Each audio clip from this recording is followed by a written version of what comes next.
Bonjour, je m'appelle Xavier Eloi, je suis coach professionnel.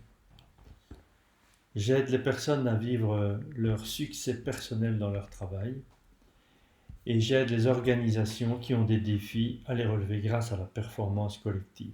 L'Institut français d'analyse transactionnelle, appelé l'IFAT, me pose 3 questions au sujet de ma pratique de l'analyse transactionnelle et j'y réponds.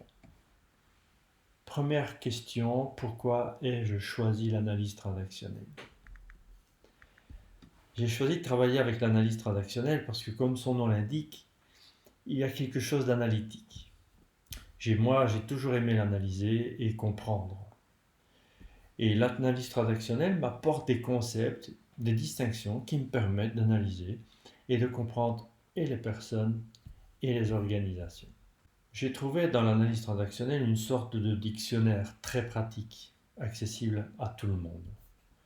Et je suis toujours étonné de voir avec quelle facilité mes clients intègrent et s'approprient les concepts que je leur présente. L'analyse transactionnelle permet de réelles transformations personnelles et collectives.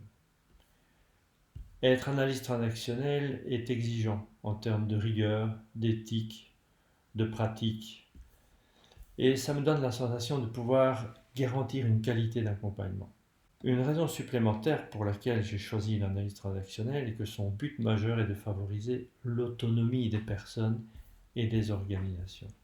Et moi, j'ai toujours eu à cœur de permettre à chacun de devenir autonome. Ça a toujours été un fil rouge pour moi, notamment avec mes filles, dans leur éducation, mes salariés quand j'étais chef d'entreprise. Et aujourd'hui, pour les clients que j'accompagne, c'est toujours mon fil rouge, c'est vraiment mon moteur, c'est rendre les gens autonomes. Et donc moi je vis avec une utopie qu'un monde meilleur existe. Et dans ce monde meilleur, ce que je vois, ce sont des personnes épanouies au travail, donc des gens qui vivent une vie professionnelle en harmonie avec qui ils sont, et aussi et surtout avec leurs collègues et leur hiérarchie. Une autre raison de mon choix pour l'analyse transactionnelle, c'est l'universalité de la méthode.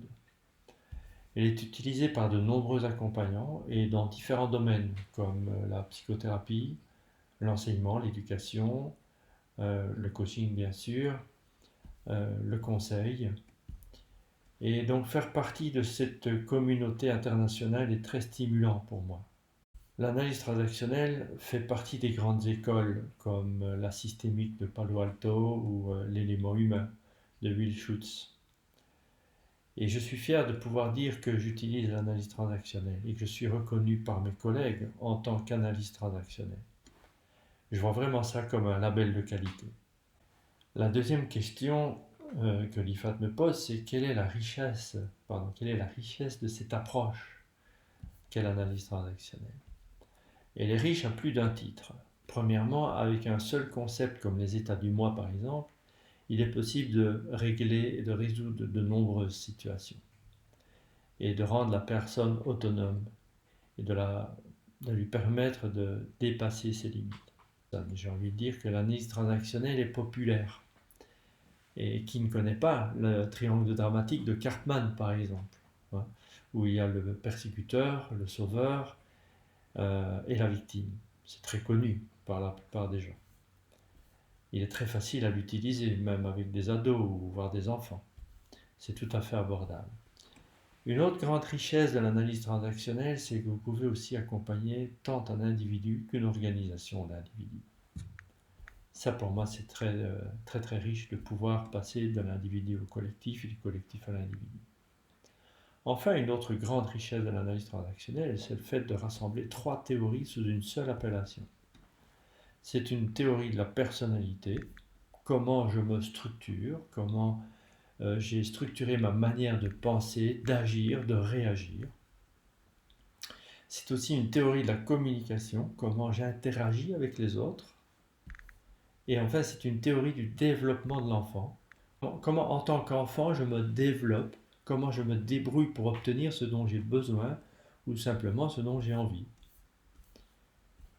Et la troisième question que l'IFAT me pose, comment cette approche me permet-elle d'évaluer la progression de mes clients? que ce soit pour un individu ou pour une organisation, moi je passe systématiquement un contrat avec le client. C'est un préalable en analyse transactionnelle, le contrat. Et dans ce contrat, je définis avec lui un ou des objectifs qui sont spécifiques et mesurables. Par exemple, un des sujets pour lesquels je suis très souvent consulté, c'est la légitimité. J'accompagne de nombreuses personnes qui changent de métier, d'activité, pour aller vers ce qui les passionne, et comme elles n'ont pas un diplôme dans le domaine, elles ne vont pas nécessairement se sentir légitimes, alors que c'est là qu'elles prennent beaucoup de plaisir, qu'elles s'épanouissent le plus. Et la légitimité, c'est un concept, c'est pas quelque chose qui se mesure facilement. On ne peut pas avoir quelque part un curseur où on va pouvoir mesurer la légitimité de la personne. Donc ce que je fais avec le client, c'est de prendre le temps pour voir comment ça va être mesuré, comment la manifestation de sa légitimité intérieure, mentale ou ressentie, va se mesurer dans le monde manifesté. Ce qui va me permettre de mesurer l'avancement de la progression du client. Il faut voir aussi l'accompagnement comme étant un processus. Donc ce sont plusieurs séances qui s'étalent dans le temps. Et à chaque nouvelle séance, souvent dans un intervalle de 15 jours à 3 semaines, je prends le temps, en débutant la séance, d'écouter le client, de voir où il en est. Qu'est-ce qui s'est passé? Qu'est-ce qui a évolué? Donc je vais mesurer son actualité. Et c'est ma manière à moi de mesurer ces avancées. Et puis il y a aussi quelque chose de très important dans l'accompagnement, c'est de faire des bilans. Je fais un bilan à mi-parcours et je fais un bilan en fin de parcours. Et comme nous avons établi des objectifs spécifiques et mesurables, il est facile de regarder, tiens, est-ce que tel résultat tu l'as obtenu? Alors ce n'est pas dans les questions que me pose l'IFAT, mais pour moi il y a un élément important que j'ai envie d'apporter, c'est la posture aussi de mon accompagnement, de ma manière d'être, d'accompagner, parce que l'analyse transactionnelle, je la vis comme un gant qui me va parfaitement à ma main, et je prends beaucoup de plaisir à utiliser l'analyse transactionnelle. Ça se ressent. C'est facilitant aussi pour le client qui va voir, qui va ressentir ce plaisir, cette joie, cette facilité. Et donc c'est un processus parallèle favorisant, positif.